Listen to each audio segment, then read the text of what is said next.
In this video I will show you that the Ferrari 430 is still depreciating at an average rate of $9,052 per year, how this number will develop into the future, and how it compares to some of the other cars which I've analyzed on this channel, such as the Ferrari 360 and the Audi R8. This video is by the way suggested by Justin Dobson and Ted Warner, and that of course also means that you can request a video simply by commenting the name of the car for which you would like to see an analysis down below in the comment section.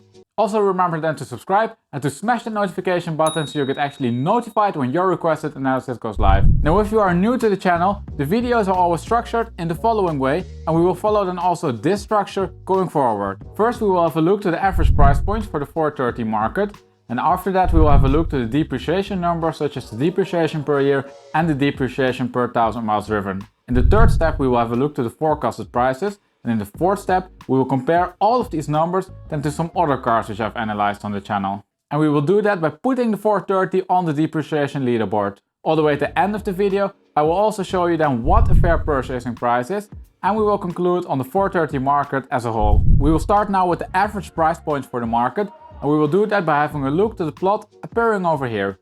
You can see that we have two price distributions for the market, that the one at the top shows the distribution for the full market, that the one below that one shows the distribution split by roof type. If we have a look to the distribution for the full market, then we can see that there are 83 cars for sale and that they have an average price point of $111,193. Furthermore, you can see that you can get into a 430 for around $80,000, but that the prices still stretch up till around $150,000. So far, nothing out of the ordinary yet. This price distribution is quite typical for a market of this age. Now if we have a look to the same distribution but split by roof type, then we can see that there are 60 Spyders for sale versus only 23 coupes. And this really surprised me that the Spyder is so popular. If anyone has any idea why there are so many Spyders for sale, please let me know down in the comment section. We can also see that the Spyders are a lot more expensive, as they have an average price point of $116,413 versus $99,461 for the coupe.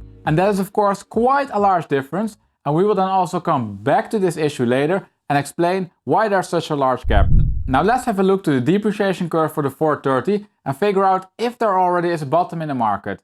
And the depreciation curve is appearing over here. You can see that we have model year now on the horizontal axis, price on the vertical axis, and that each blue bubble which you see represents a car for sale in today's market. Furthermore, you can also see that there's a blue solid line going through the graph, and this line represents the depreciation curve.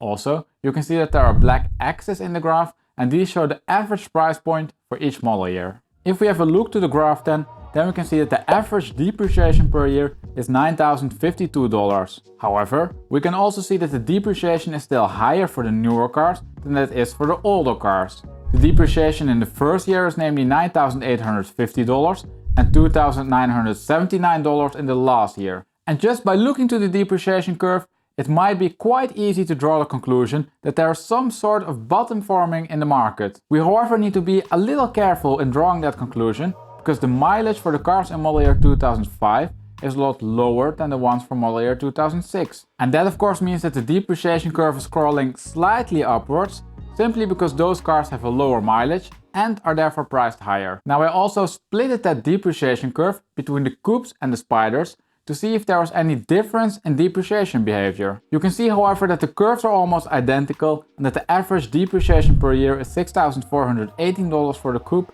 and $7,183 for the Spyder. Now you can also see that the depreciation curve of the Spyder is placed higher on the price axis. And that is of course because the Spyders are priced higher in the market, but that we already saw in the price distributions. With this graph it becomes however a bit easier to see why the Spyders are more expensive. You can see namely that there's a group of coupes priced all the way down here at the bottom at the market.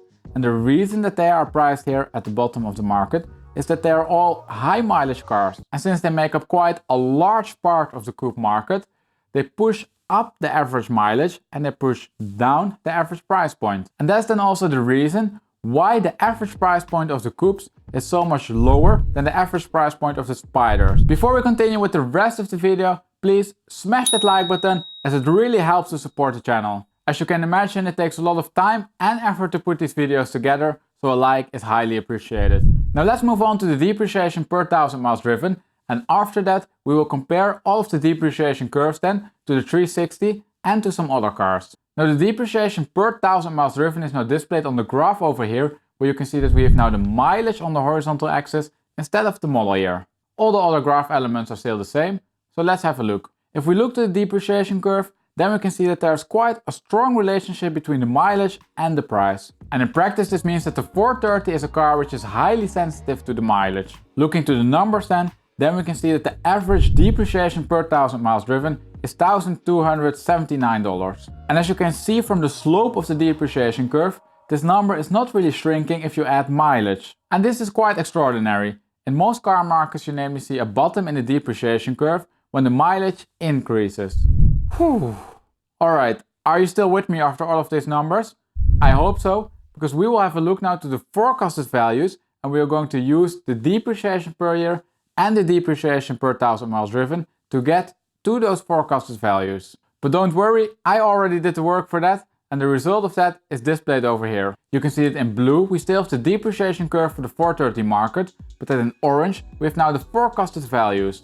And these forecasted values represent the price of a 2005 car 1 year from now. Now if we have a look to the graph, then we can see that there are multiple forecasted prices. And this in turn is again the case because each forecasted price is made for a different mileage level. That sounds quite complicated, but let's have a look to an example because I'm sure it becomes clear then. You can see for example that the highest forecasted price of $116,675 belongs to a car of 37 miles. If we have a look then to the lowest forecasted price of $67,067, then we can see that this belongs with a car which has a forecasted mileage of $47,969. Now if we take all of those forecasted points together, then we can see that the average forecasted price for a 2005 F430 is $100,982 1 year from now. And if we go back to the graph, then we can see that this represents a drop of $9,391. Now compared to the average depreciation rate, this drop might be on the high side. But remember that the average price for the cars in model year 2005 is on the high side because the mileage for the cars in that model year is on the low side. Another interesting thing is that you can see that there are three groups forming in the forecasted prices. You can see namely the first group at the top over here, and this group represents the low mileage cars. The second group you can see in the middle, which are the cars which have an average mileage, and the ones at the bottom are of course the cars which have a high mileage.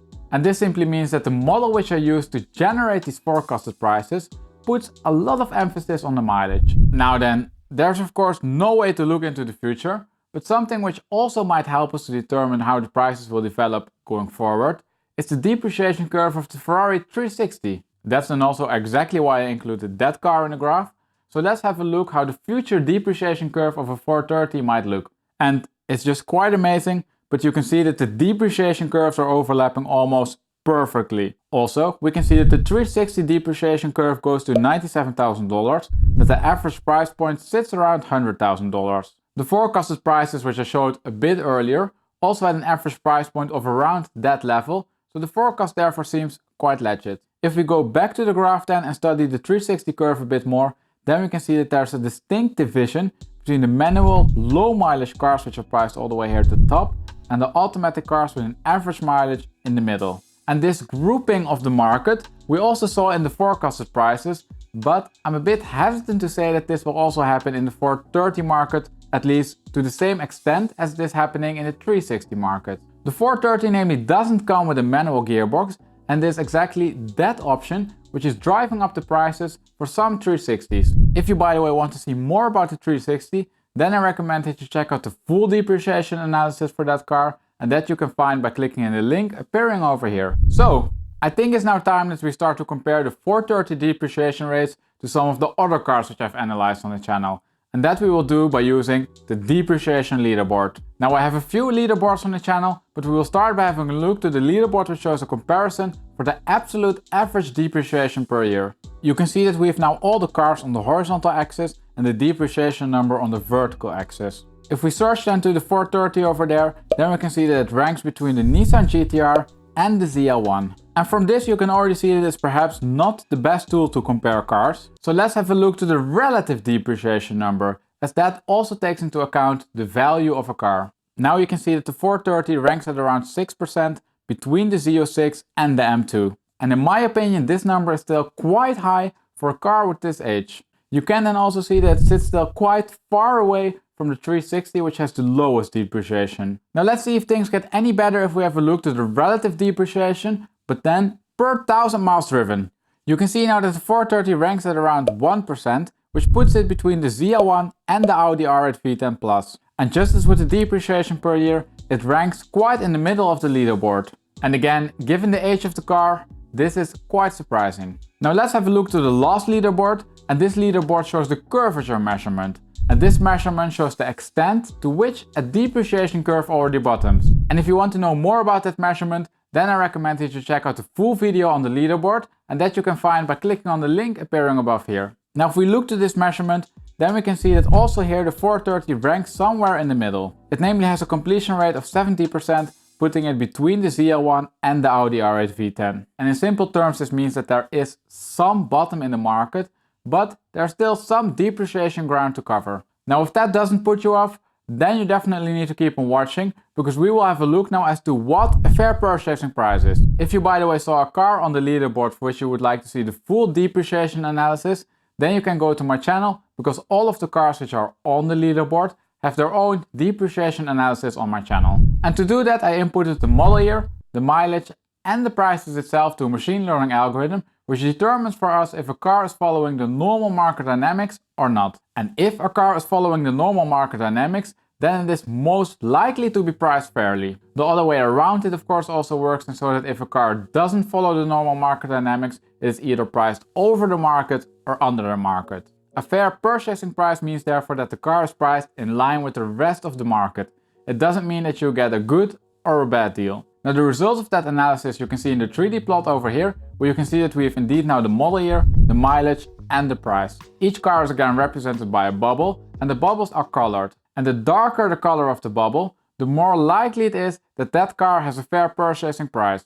You can see however that the market is split in 3 groups, and each of these 3 groups have their fair purchasing prices. If you have a look to the shape of the cloud of cars, then you can also see that the mileage is a key factor, and the groups are then also formed by the mileage. You can see namely that the cars which have a mileage under 10,000 miles have a fair purchasing price between $122,000 and $130,000. The ones which have a mileage between 10 and 20,000 miles have a fair purchasing price between $110,000 and $119,000. And the ones which have a mileage between 20,000 and 30,000 miles, they have a fair purchasing price between $95,000 and $100,000. Alright, after all of those numbers which you've seen in this video, let's wrap up the video and conclude. It is fair to say that the depreciation level on the 430 is a lot higher than my initial guess. The absolute depreciation number of $9,000 per year is quite high, but also when you compare it to other cars, then we've seen that the relative numbers are quite steep.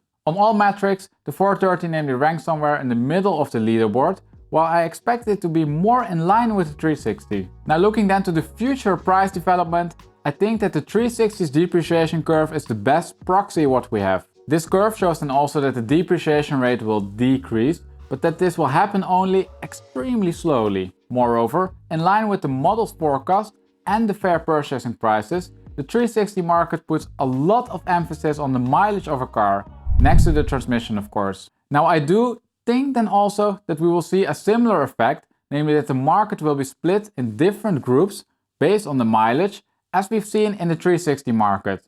I however don't think that we will see it to the same extent as that we see it in the 360 market. That market is namely driven to a large extent also by the transmission type, and that is simply not a factor in the 430 market. In that market, mileage will be key going forward. And on that note we arrive at the end of the video. Now if you enjoyed the video, please support the channel by giving the video a thumbs up. Also remember to check out some other depreciation analysis on my channel and to tune in next week for a new analysis.